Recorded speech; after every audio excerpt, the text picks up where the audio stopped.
Cheerio and tally ho, no DQ Galaxy. This is the General, Jerry Slaughter, as always with Stephen Osborne at our inaugural NXTea Party. We just got done watching the premiere episode. Very first episode of NXT UK on the WWE Network. I did not know what to expect going into this show. Near did I. NXT is already bringing us great superstars and great, almost 5-star matches on a weekly basis. So them going international, like, you know, they have international superstars coming in regardless. Yes, got it. Yeah, make sure I don't spill on Never Tea. Your Never Tea. Yep. And us, we weren't really expecting. We didn't know what to expect. That's a great thing. Now, you challenged me to make a list yes. of things that we were hoping for. Yes. I want you to start off, because I know your list is a lot longer than mine. Well, mine are actually hopes for the future of NXT UK. The big one being hopefully a King of the Ring type tournament and Ricochet invading, coming over, winning it, and becoming King Ricochet. And that leads to some sort of heel turn, at least, before his NXT, time ends and he goes on to the main roster. But then also, 3 words, Zack Sabre Jr. Oh, yeah. I want to see Zack Sabre Jr. in here. He's a phenomenal athlete. Just one, pretty much like the best mat technician I've seen since I first laid eyes on AJ Styles, even, because the guy's all over the place. Yeah. That, and I want to see Stone Cold Steve Austin at least show up once and tell someone that they don't know Union Jack shit. Yeah, my only experience with Zack Sabre Jr. Watching him was when he was on the Cruiserweight Classic, and I just can't believe that WWE would get their hands on a talent like Zack Sabre Jr. even just for that, and then let him go. Yeah. Like, that's amazing to me. I guess he didn't want to be in 205 Live. Maybe that's it. Maybe he didn't. I think he probably would have felt relegated, and that's why a lot of these superstars that make such a great living in Japan and whatnot don't come over to WWE, because it sometimes is almost like stepping down for them. Well, in popularity, maybe, in storyline, maybe, in being used, maybe, but in money, I don't know about that. There's probably very few indie guys that make the kind of money that the Young Bucks and Cody Rhodes make. Oh, absolutely. But my only hope for this show basically was that it would not be a copy-paste version of NXT. Yes. I was hoping that there would be enough differences in the product, and we saw some of these differences. Oh, yeah. Jerry mentioned, and this was later on in the show, we didn't even think to question it, but he mentioned later on in the show that they actually have cutaway replays during matches, box in box, we don't see that in NXT. Very, very, very old school, very WWF area. Like, they actually have the matches not really slowed down, but to a point where you could actually have that replay put in there, and take a little bit of a breather and be like, "Oh my God, did you see that?" It's like, "Oh, they're showing it again really quick. Hold on." So that actually helped us out a lot with viewing this program, because a lot of what we have to do is pausing, and rewinding, or just pausing in general just to take notes. But we didn't actually take a whole lot of notes for this show. No, we didn't, because a lot of it's still fresh. Well, after yesterday and taking all those notes for NXT, the original program, I wrote down all these moves that I never even said back, because it just would have taken so much time. And it's like, are we just calling the match as a replay, or are we actually just reviewing the match? So I figure if I can't remember it from an hour ago, then maybe I wasn't meant to remember it. But the first thing we noticed going into NXT UK, the inaugural episode, our 2 announcers are going to be Nigel McGuinness and Nick Joseph. Yeah, I was excited to see Nigel because I knew they were going to have some sort of British commentator. I just didn't know who they're. I knew he was going to possibly be the color commentator. I didn't know who they actually have for a commentator. Play-by-play. So the Michael Cole slot. Yeah, pretty much like that. I didn't know who was going to be their JR to Nigel McGuinness's, Jerry King Lawler. Yeah. So it was nice to actually see this, and he actually held his own and did a really good job commentating the match and staying focused on what was going on. Well, Nigel McGuinness makes sense, but I was wondering if they were going to go with him because we were speculating. I mean, if they do use him here, is he going to pull double duty? Is he going to work in Florida and in the UK? Or are they going to replace him in NXT? Or are they just going to go down to a two-person commentary team? Which I always thought was best. Yeah. Because that third person oftentimes gets lost in the shuffle. And they become the third wheel. Yeah. It's like, is this guy a commentator? Is this guy a color commentator? What's going on here? Yeah, what purpose is he? The only time I really liked it was in WCW. And of course, I was young when I watched that. 3 very different personalities. True, but I'm one of those people that is actually a fan of Tony Schiavone. Yeah. Like, I dug Tony Schiavone. Like, I wasn't like, oh, he's the greatest or anything. But watching the program, I dug Tony Schiavone. Like, I had no problem with him. When I started seeing online years later that people gave Tony Schiavone shit for his commentating, I'm like, really? Why? Well, Schiavone was really good about telling stories. And then you had Mike Tenay, who was like, more technically sound, did a lot more move holds and everything. And then you had you had Bobby the Brain Heenan or Larry Zbyszko, a seasoned legend that would actually offer their views at the same time. So you always had 3 very different personalities in there with you. Or Steve Mongo McMichael. I actually liked him on commentary. I'm sure he was terrible. I'm sure it was just because I was young and naive. I'm sure he was terrible. I liked him too. I think you just like the name Mongo. Oh, who doesn't like the name Mongo? That's a very powerful name. Yes, it is. So the first match of the card,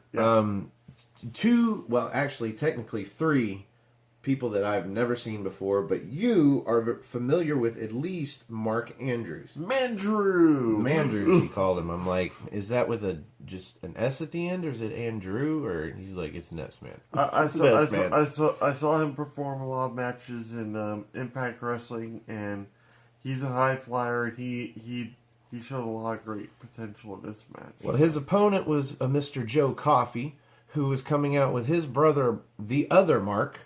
Mark Coffey. Why they would start off the show with 2 Marks? Who knows? But at least it wasn't Mark versus Mark. Although we might see that in a week or two, based off of this match. What they did is they also referred to him as Andrews more than anything. That way, there wasn't any confusion. Yeah. Oh, which Mark, man? Which Mark? So it's apropos to me that they would start off the very first NXT UK with some chain wrestling. Very nice chain wrestling. Yep. Not too much to make note of, but we had a double underhook DDT swing by Coffey. That was like the first thing we were like, well, that's different. Yeah, that's once you're able to say that within the first, few minutes of a match, seeing something new like that was actually pretty cool. And for those of you that haven't seen it yet, it is imagine taking Dean Ambrose's finisher, the Dirty Deeds, and swinging it like Cesaro would the Cesaro swing. Yeah, like Manager's legs completely off the ground, and he swung for quite some time. Never seen it before. The crowd was naturally eating it up. Yeah, that's something else. The crowd was eating a lot of stuff up. Yeah, it was a great crowd. It was a great venue. The acoustics in the venue were awesome, and I don't know if that is going to be permanent. Like that's where all NXT UK shows are going to be taped, or if they're going to tour around. What was it? The Corn Exchange the Corn Exchange in Cambridge. In Cambridge. Yeah. Which means that that was the main eventer, the NXT champions' hometown. It looked like it was I want to liken it to an airplane hangar meets An opera house. Oh, I was about to say A brick opera house. the Manhattan Center in that they held the first Raw at. It kind of had that feel to Yeah, it. a little bit, only like cut in half and shotgunned. Yeah. What I noticed here is that the screen side or the entranceway side is also hard camera. Once they get in the ring, that is hard camera side, because there's literally no audience members on that side. The audience is slightly surrounding the two perpendicular sides, but then the opposite side it goes up and back, and that's where most of the audience is. It gives it a really cool underground feel, and it's just the whole vibe of the place and the way they chanted together and everything. The crowd was beautiful. The sounds were just great. I wasn't a fan of the tight entranceway. It's so tight that the ramp has to come off of the left-hand side of the stage and come down in front of it. And but it's only like a foot and a half off the ground. So yeah. I'm like, I would just go to the in the middle, because they come out from the right side and they come to stand in the middle, right in the middle of the Tron. Yeah. But then they go back to the right side to go down the rampway to get to the ring. And I'm like, if I'm going to go out to the middle of the Tron to do my pose or whatever, I'm just going to jump off the end, because I'm not going to risk anything. It's half the distance from the apron of the ring, and they make that jump all kinds of times. Okay. So, enough of the architecture. Let's get back to the match. Yeah. This was a standard match, as far as I could tell, for making both opponents look good, but at the same time, you had the brother on the outside who is making it almost a 2-on-1. Yeah, he pretty much poses distractions a couple different times with the referee, very politely telling him to stop. Yeah, just you back away, man. Get out of here. Never sends him to the back, and he ends up costing Mandrews the match. Joe just drops him with this discus clothesline because Mark on the outside distracts Mandrews. Yeah. And yeah, we had Joe with a forearm, and then Mandrews did have one extremely impressive maneuver, though, which I've seen a couple different times, but this was very crisp and very flowing. Joe had him up for the a suplex, and Mandrews turned it very quickly into almost like a jawbreaker, almost a stunner. It looked like a stunner. Yeah. And that always impressed me. That's like one of the coolest reversals you actually can pull off. It's one of those, to me, that it's a little too complex for me. It seems like there's too much effort in the opponent that's actually going to get hit with it. Like, yeah. It didn't seem like a reversal. It seemed like a move that the opponent helped him do onto him. Yeah. Like, because he goes for, Coffee goes for a vertical suplex-ish. But then the way that Mandrews comes down and then comes back around, like, it seems, it's so worked. Yeah. It looks so worked that it's like, it kind of takes away from it. But as soon as he drops him with a stunner, it's like, oh, stunner. And even me, I mark out. As jaded as I am, I still mark out for a stunner. Unless John Cena does it. I never mark out for that one, because the first several that he did, they were terrible. Terribly done. So the discus lariat pretty much ends the match. And yeah, I think that was the third time he was going for it. Yeah. And so it was pretty obviously his finishing move.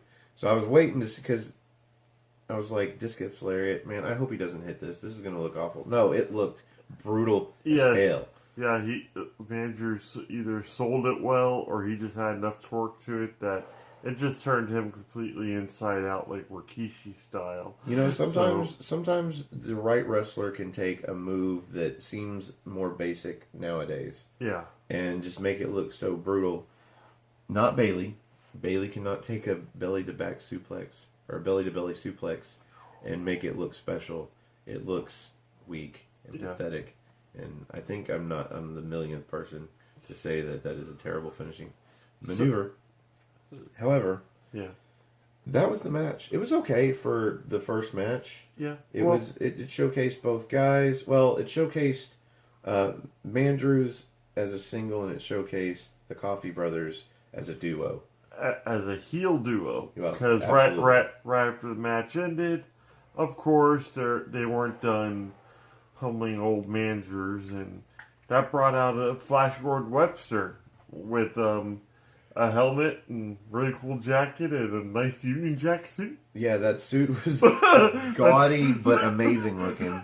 And then he's got this big, I guess, bomber jacket or whatever with the fur collar and all these patches on it. But he's got a helmet. Yes. A motorcycle helmet.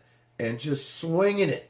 And I'm like, man, he's not meant to hit any of these guys with that helmet the way he's swinging it. Hopefully he does miss. And he does. He misses. But he clears them out of the ring. And it was a fun way to end it.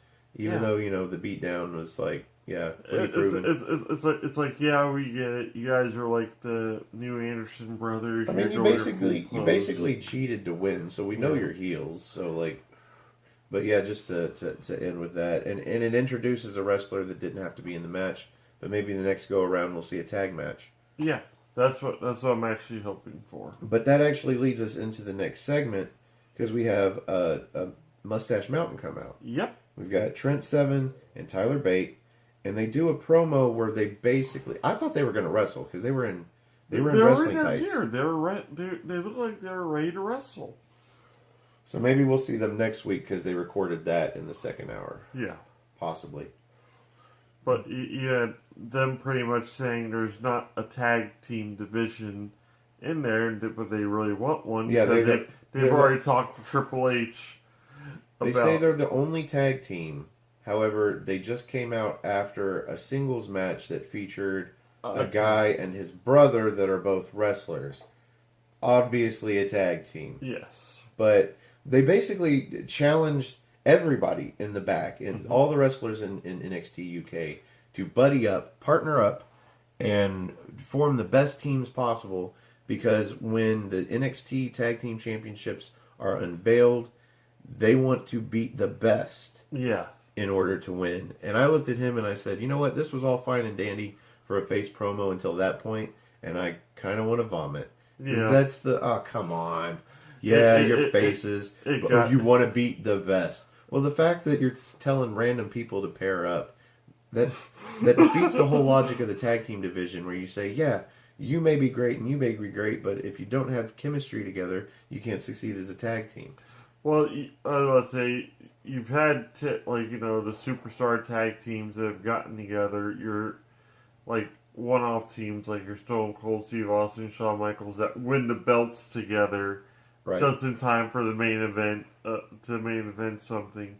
And they usually do that just to generate heat. That way one of them is responsible for them losing the belts, and automatically they're not friends anymore. Well, I mean, there's also, Matt Hardy and Bray Wyatt. Yeah. They won the belts back when, maybe the Revival, who was a seasoned tag team, been together for years and years and years. If you watched them in NXT, you were probably fans of them. And they don't win the belts. No, they put Matt Hardy with Bray Wyatt in this abomination of the Matt Hardy, the Woken Matt universe. Yeah. And it completely just wipes out all of the momentum of those titles. Yeah. For real. And sometimes you have that. Yeah. In this case, these guys are basically, I don't know, maybe it's not such a face promo because they're so high on themselves. Maybe there's a little bit of heel there. Well, with those mustaches, I mean, it's always going to be a possibility. Well, they just seem confident that no matter what, they're going to be the inaugural NXT UK Tag Team Champions. Yes. But that's basically it. Then we get a video package for a Dave Mastiff, who at the beginning of the package, I'm like, more like Dave Massive, because this guy looks big. Now, when you see him come out, he doesn't seem so tall. He's kind of built like Dozovich from NXT, only not muscle. Yeah. But he's so massive, and he pointed this out to me during his entrance. What'd you say?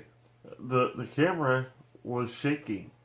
They were following him as he was going around the ring, and they had the camera shaking with every step, which Yeah, it could have been seen as cheesy, it could have been seen as hokey, but for some reason it just worked. It really worked. Stefan, what the I didn't even notice it. It didn't register. I just was like, okay, yeah, this guy's so big that every time he steps, it kind of jars the camera a little bit. But he's like, no, dude, the cameraman's jarring the camera as he, and I don't think either one of us have ever seen that before in anything. No. Or let alone noticed it. They really played up the fact that he's supposed to be this huge guy. And it really is. Like, if that wasn't, proof enough, Sid Scala, his opponent, what looked like, he looked very pretzelish. he looked like a cruiserweight next to a heavyweight. And in the video package, this guy, what's his name? Mastiff, again. Yeah. He says that he is a heavyweight. He's like, he's the best heavyweight in wrestling. And I'm like, so why is he facing this guy? But I'll tell you why he was facing this guy. Because Sid is super talented at selling power moves. Oh, yes. He is a virtuoso of selling in the ring to a power move. There was a drop kick that Mastiff did to this kid, Scala. And Scala sold it like The Rock would sell a stunner. Yes. But it looked much more natural. Like his body would actually bounce like that. Yeah. And that was his contribution. He made Mastiff look really, really good. Well, like he just got tossed around. He got smacked real hard, and he even talked trash to him a couple times. Just got into his face and. Well, just the size as well. I mean, maybe he's not a heavyweight, but the reason that he is that size was so that Mastiff could show off some of these moves. Yeah. He takes him up for a vertical suplex and just lifts him like nothing. Yeah. Like nothing. And holds him in the vertical suplex. Kind of molests him a little bit, not gonna lie. His hand wanders. I guess he was looking for a handle. But he holds him up in this vertical suplex. He definitely had a hold of Scalawag. Yeah, Scala's wag. Yeah, and he doesn't drop him like Bobby Lashley would. He throws him. Just throws him away, man. Just and his power. He does this deadlift release. What did I write here? I have no idea. German. Yeah. Okay. Deadlift release German suplex. Into the corner to set him up into the corner. And once he sets him up in the corner, he does not really a Kevin Owens style cannonball. He does this leaping cross cannonball, but not completely crossbody, but almost a diagonal cross cannonball, and then drags him for the pin. And you knew it was over. It was kind of. It was like a really weird senton is what it was. But just the way he turned in the air just added that much force to it. And gotta have been landing at least 100 more pounds than Kevin Owens would land. Yes. So a guy probably 80 to 100 pounds heavier than Kevin Owens doing it better than Kevin Owens. I think it was that match was great. Yeah, it wasn't necessarily a squash. You know why it didn't seem like a squash to me is because this Scala guy was so good at selling the moves. Yes. He, to me, looked just as good in the ring, but in a different light. You know, he looked super good at... He's the ultimate jobber. Yes. He was with all the other jobbers and enhancement talent. He's their guru. Go to him to learn how to sell a move. For some reason, I just saw him all hyped up and wearing face paint and just running up to the ring and losing. But this match was great for what it was. It was a squash match that, to me, didn't feel like your typical squash match. It just looked so good. And then we had an interview backstage with Nina Samuels. Yeah. And Nina Samuels is new to me, but she's facing Toni Storm, who is not new to me. Toni Storm I saw in the original Mae Young Classic. Yeah. And I think she even made it to the Final 8 or the Final 4. She went pretty far in that tournament, so I knew Toni Storm quite well. And I'm like, yeah, this is an interview with enhancement talent. Yeah, but even then, they put on a great match together. I have no notes for this match other than the ending. Yeah, it was, to me, it was an okay match. Yeah. They both look good. There's this one spot that was like, very catty that I enjoyed, which was they had this, I wouldn't say a long chain of like, reversals or anything, but then there was a spin and a good slap to the face. Yeah. From Nia Samuels to Toni Storm, pretty much that whole, and then she talked trash to her, and that was pretty much the big part of the match, except for the finish, which. Well, it was just a showcase of Toni Storm against a credible opponent, because Samuels absolutely looked good too, and she just lost. She was meant to make Toni Storm look like a winner. Yeah. And Toni Storm looked like a winner. She hit what she calls Storm Zero, which is basically a white noise, if you're thinking Sheamus, or an air raid drop across her knee in a neck breaker, and then drops her back onto her back or her shoulders for the pin, and looked good. It was a good match. I just have no notes for it. It was pretty okay. It was basic. Yeah, it was pretty much a women's match you'd probably see on NXT, because even when they get the call up, it seems like they start dialing back what they were doing down in NXT.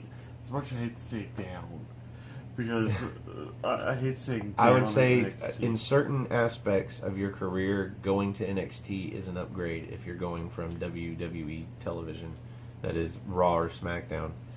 It's probably just not an upgrade for your wallet. Yeah. But I think some people don't care. Some people actually still just like to wrestle. Yeah.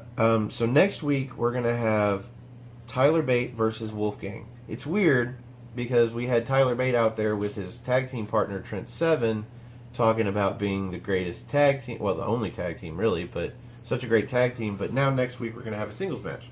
Well, wasn't Tyler Bate the first... Yeah, he was the first UK champion. And the youngest. Or UK NXT champion, or NXT UK, whatever. NXT I think it's actually WWE UK champion. Yeah.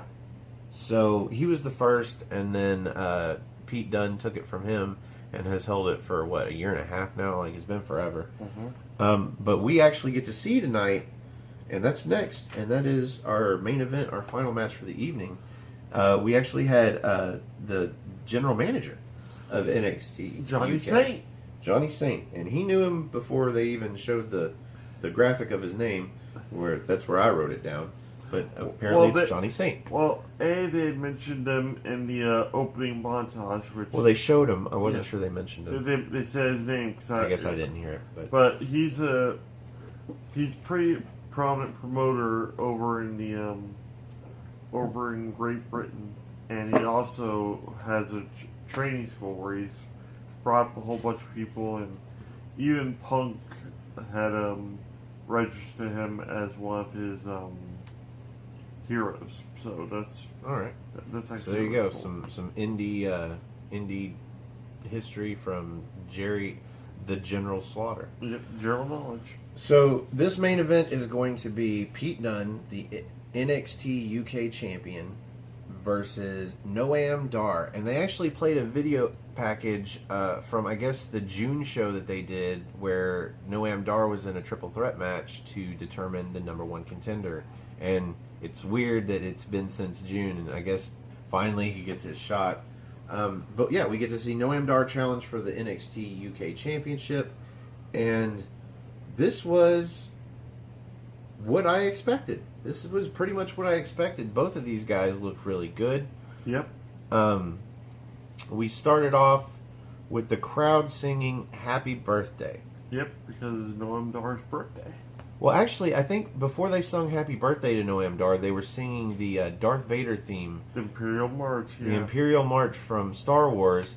And I'm like, why is the crowd singing? And I'm like, oh, Darth Vader. Yeah.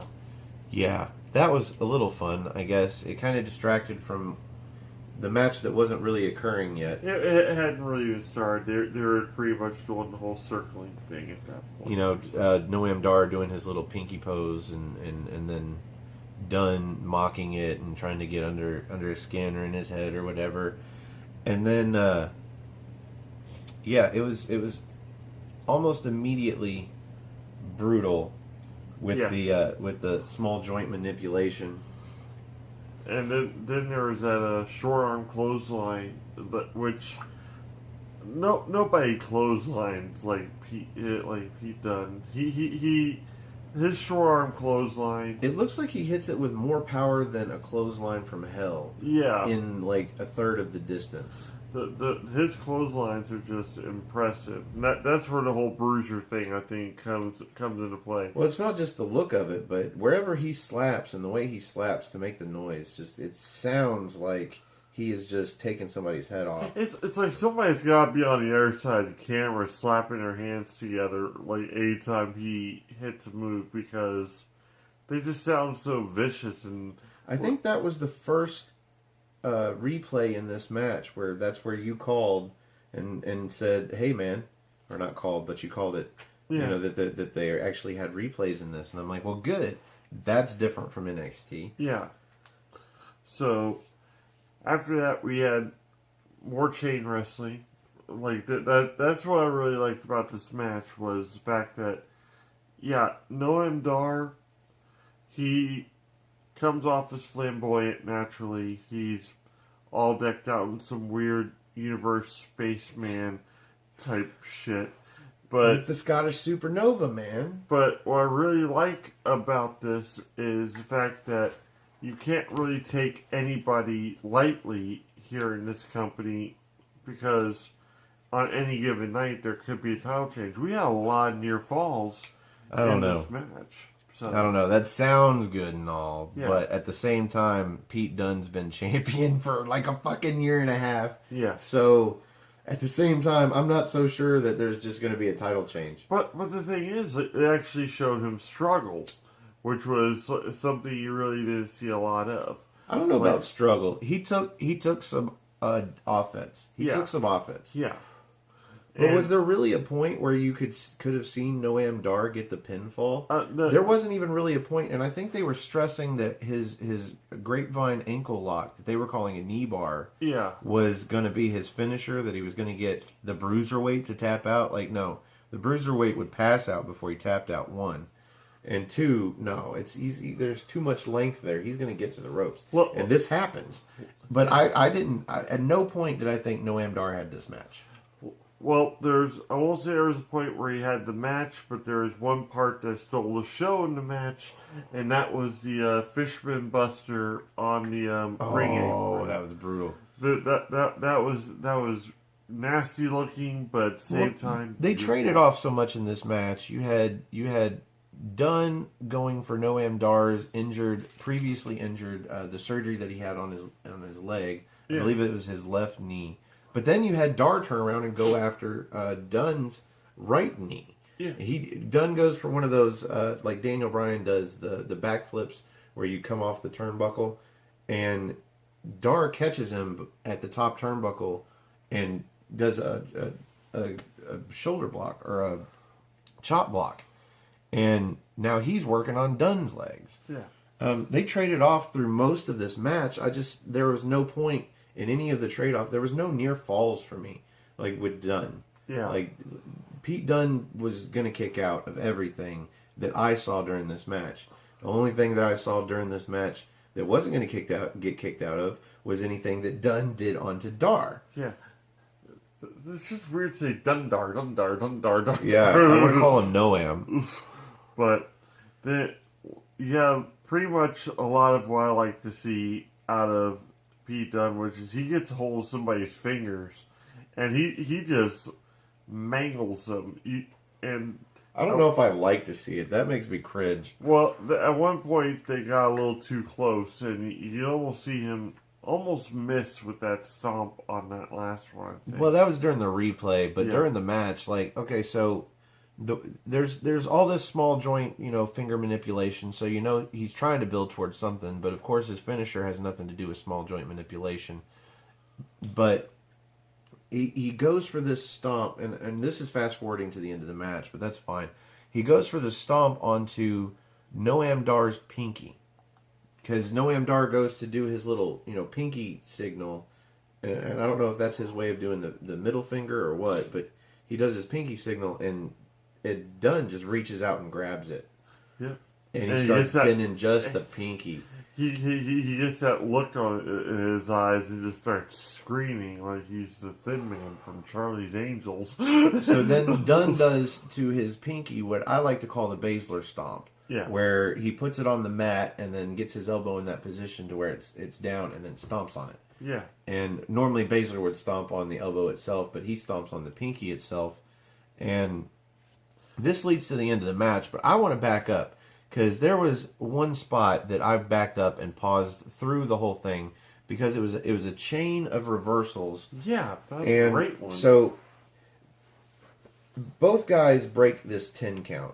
Like out on the ring, the spot he was talking about where Noam Dar does a release a fisherman suplex onto the apron on Dunn. They both nearly get counted out. They both get back into the ring after a 9. And once they get back up, Dunn goes for this grapevine arm bar into a triangle onto Noam Dar. Yeah. But Dar almost gets a pinfall out of it, and after a 1 count and Dunn rolls his elbow, that's when Dar turns it over into a single leg crab. Yeah. But then Dunn kind of rolls with the single leg crab, rolls through, and then takes him back into almost gets him in a triangle, but then extends out into an armbar, a full-on armbar, and then Dar rolls backwards and turns the armbar somehow into a motherfucking ankle lock. Yes. I was about to say, you could literally blink at that moment and just miss the reversal. That's why we had to go back. Because, like... Yeah. Go back, go through one, pause it, write it down. Go through the next one, pause it, write it down. It was seamless, and that's one of those moments where they didn't replay it because there was so much going on in that one part. Yeah, it would have gone all the way to the end of the match at that point if they'd have replayed that. But yeah, and so I believe from the ankle lock, Dunn rolls forward, kind of like Kurt Angle would break his own ankle lock if somebody put it on him. Rolls forward, gets out of it, and he ends up. This is where. He ends up, I can't remember the move he does, but that's where they end up on the mat, and then he goes for the pinky.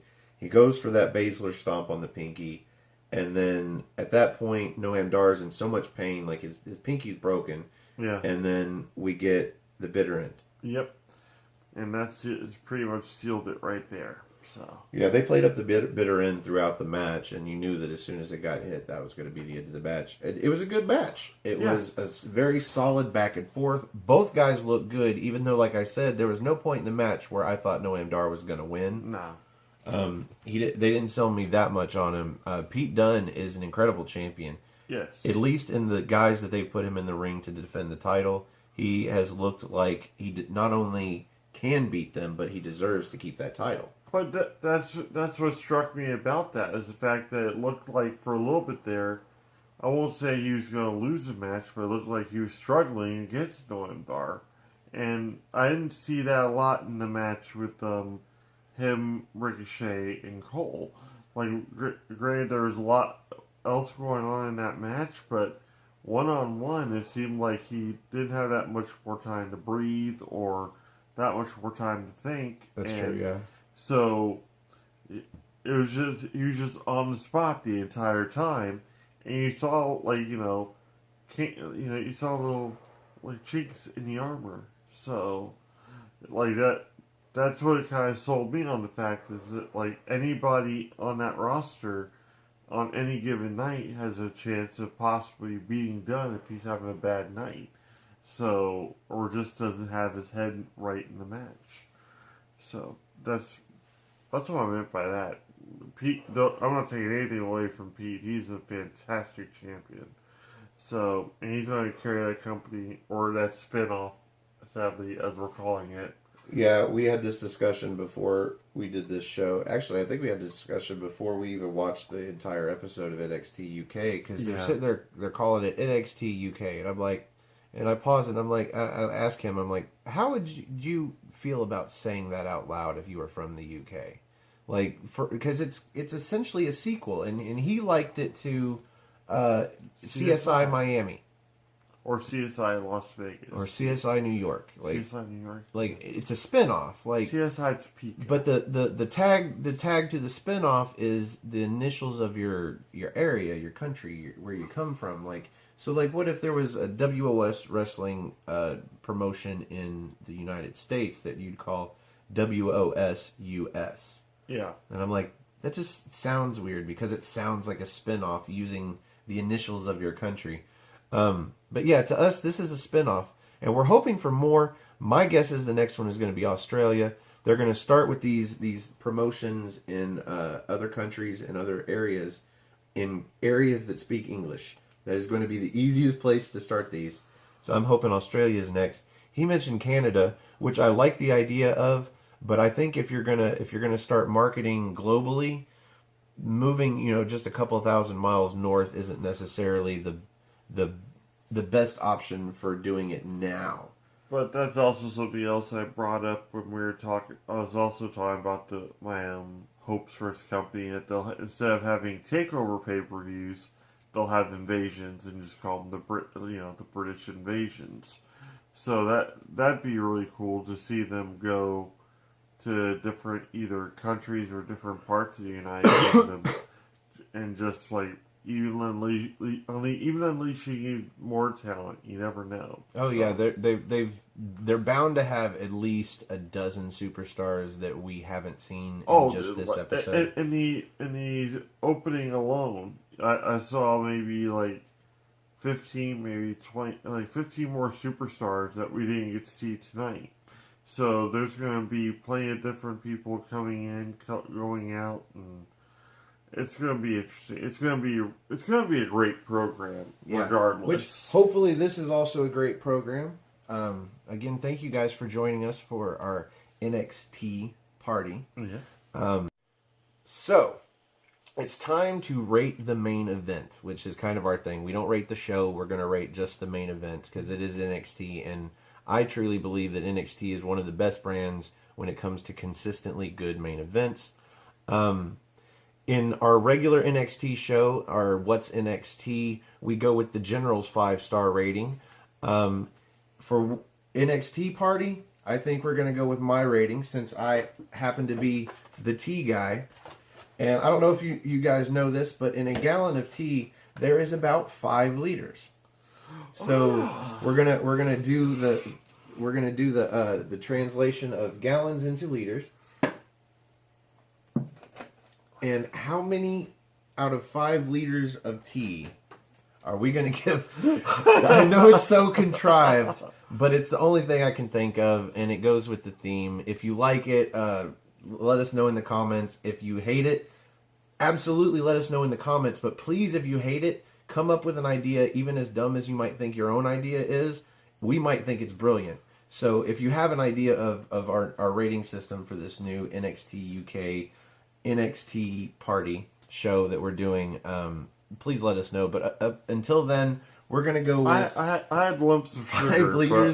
5 liters into the gallon. Yeah, I had lumps of sugar, but at the same time, I'm not sure how many lumps of sugar go into tea.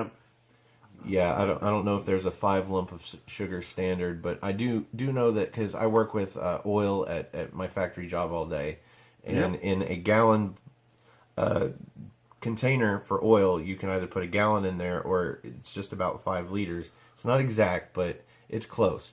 So that works. I'm going to ask you. I'm going to let you go first in this show as well. Yeah. So, out of the Wizards, 5 liters into a gallon of tea. We're gonna find a better way to say this at the very least. Out of 5 liters of tea, how many liters do you give this main event?